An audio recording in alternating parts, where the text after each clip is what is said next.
એકદમ સીધો.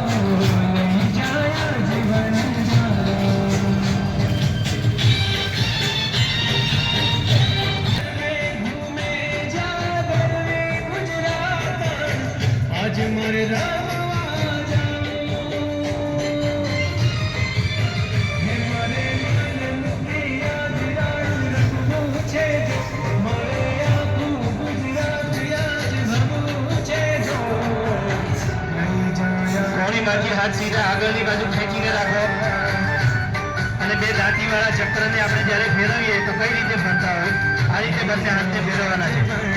કાંટાની પ્રથમ આગળની તરફ પછી અંદરની તરફ અંદર બહાર